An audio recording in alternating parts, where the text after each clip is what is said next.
Dear students, in continuation with the volume 1 regarding importance of post harvest processing,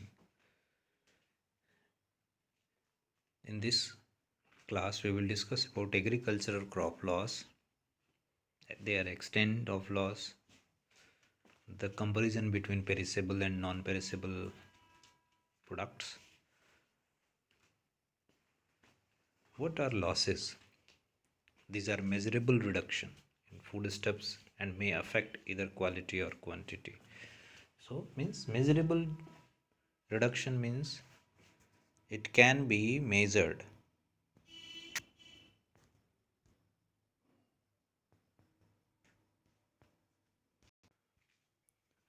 So the measurable reduction means quantification, means this can be quantified into the amount. Either it is qualitative or it is quantitative loss, but it can be calculated. So such kind of reduction is what loss. And this can occur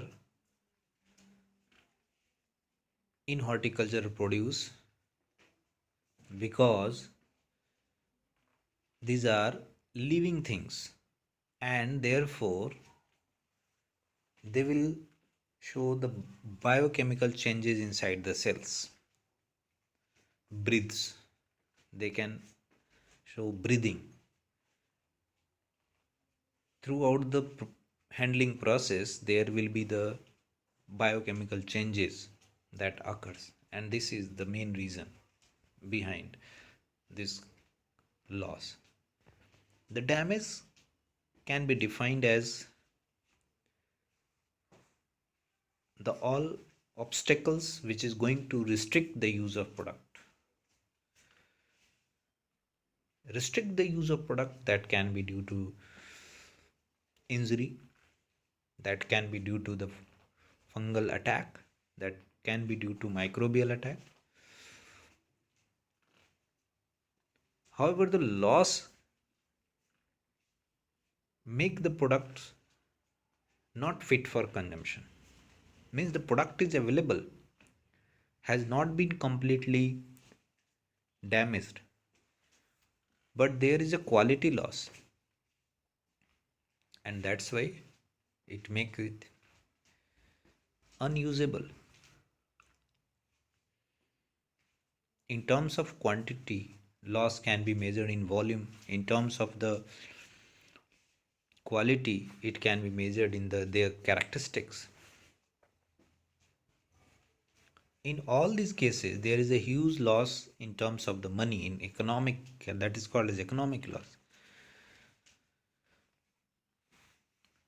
because such kind of products are not get will not get proper value in the market. So the food loss can be considered as the subset of a post harvest loss, which can be due to damage as well.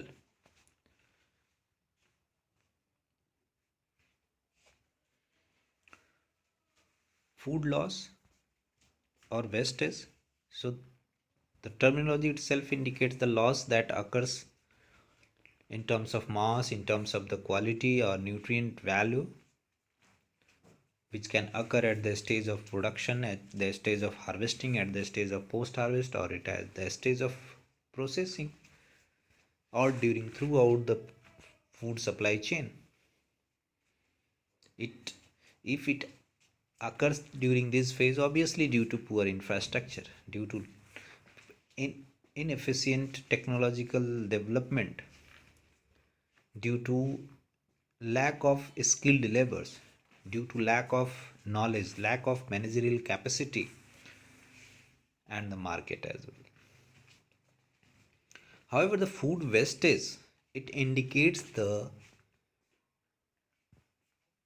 discard of such kind of food materials by the consumer.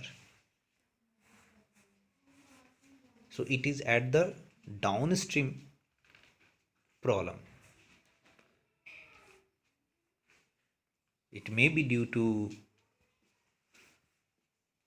rotten rotting of due to non-use in the longer time. It may be due to expiry, it may be due to spoilage or any of the reason, or it may be due to even excess, right? So it occurs near the consumer level or retailer level. So it depends on the consumer behavior, it depends on the retailer behavior. Wastage is a very broad term and it includes both loss as well as the food waste. There are many stages in the food supply chain where there is a wastage of food. The first can be harvesting, handling, at harvesting, threshing, drying, transportation, through during distribution, storage, during the processing at various level. It is during cleaning, during grading, during hulling, pounding, grinding, packaging. So many stages are there. So during harvesting, it can be some crops left in the field. They are plowed in the soil. They can be eaten by the pest.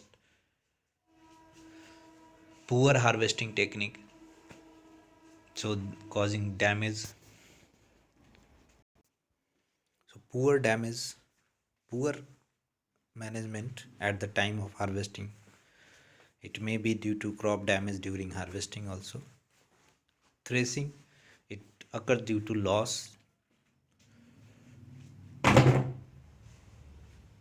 which is related with poor technique. Inefficient harvesting will result, or threshing will result in the maximum loss of grain with the straw. Drying distribution, obviously during this process there is a qualitative loss. If you are going to dry or you are going for the transportation, there may be injury, transportation shock. During this period, spoilage may occur. In the storage, if you are unable to manage the right condition, it will be damaged, it will lose the quality, it may be pest or disease attack. During processing, there is a wastage again because of the poor or inefficient or less efficient technology of the processing. So there are many facts that are related with the wastage during this stage. In secondary processing means the next stage, higher level processing or cooking, cutting, frying. All these times there is a chance of wastage. When you are going to evaluate the product, quality control, at that time also the poor or uh, poor graded, or you can say outdated products are going to be wasted. Packaging, so if the packaging is not appropriate, it results in damage or spoilage. Marketing, selling, distribution, these all phases damage can occur due to spoilage, due to improper handling, due to poor storage. Post consumer also, due to discarding the at the consumer level, improper preparation of the horticulture produce into the food, spoilage. Along with that, it can occurs if the food wastes are discarded or fed to animals or mixed with other waste. So the disposal, you can say the loss at the time of disposal, maybe. We can differentiate the agriculture produce in two different categories, perishable and non-perishable. The non-perishable, where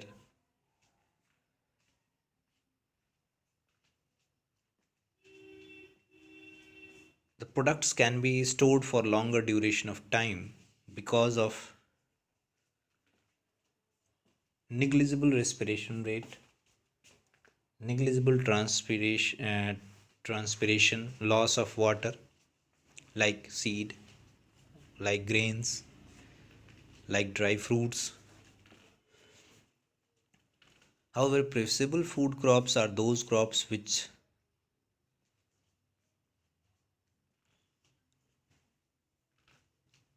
are going to be damaged due to excessive respiration, excessive transpiration, ethylene production, and so can be stored for very short period of time. So the non-perishable products are related to preliminary treatment before the storage.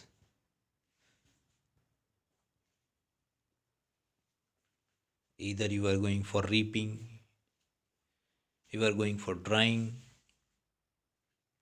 However, the perishable products,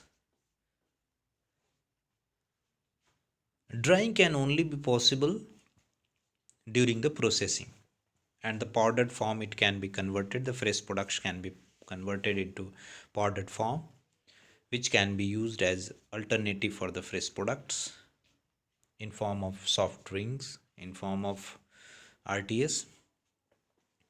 The non-perishable food crops are having very low moisture level, 10 to 15%, however the perishable products are having high moisture content, 50 to 80%. The non-perishable food crops are having very small weight grains. These are grains, so they are even less than 1 gram. However, the fruits which are perishable in nature may range from 5 gram to even 5 kg or even more, depending on the size of fruits or vegetables. As I have discussed, in non-perishable food crops, the respiration rate is very low, very negligible. So there is a limited heat production. However, in the perishable products, there is a high respiration rate. So high heat production, high heat emission. In non-perishable products, the tissues are generally hard. They are the coatings are quite protective. However, in perishable, they are highly sensitive to the external condition. They are having soft tissues.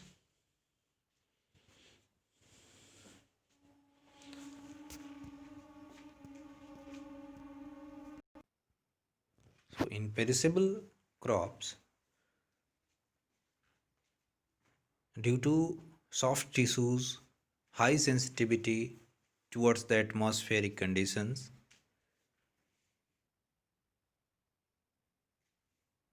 their storage life is very less. Natural storage is very rare and quite variable. However, in the non perishable food crops, it can be stored for even several years, like seed grains. In non perishable food crops, the loss during the storage is generally related to external factor. Either it may be moisture contamination that will increase the moisture level and therefore can invite the fungus, insect damage. However, in perishable products, the factors are both external as well as internal. Internal, that includes respiration, transpiration, germination, formation of you can say the ethylene dissolves. What are the major extent of post harvest loss? So you can understand that this loss can be even up to 100%. In papaya, more than 40%, 40-60%, grapes 27%, banana 20 to 28%, even avocado 43%, apple 14%, chilies 4 to 35%, carrot 5 to 9%. So there is a quite variation. Onion 25 to 40%, garlic 8 to 12%, potato 30 to 40%, which are having very good number of storage facility in our country even. But you might have seen that this kind of loss even in the storage of potato that occurs, which results in vigorous loss in the product. Cabbage, cauliflower 7 to 25, radish 3 to 5, citrus 20 to 95%. So there is a very big loss. This extent of post harvest loss indicates that there is a need of proper management of horticultural produce after harvesting, and this signify the post harvest management, its needs for ensuring the food and nutritional security. And this is the part B, volume B of our lecture. In next class we will discuss about the causes behind the post harvest loss. In this class, this is all. Thanks.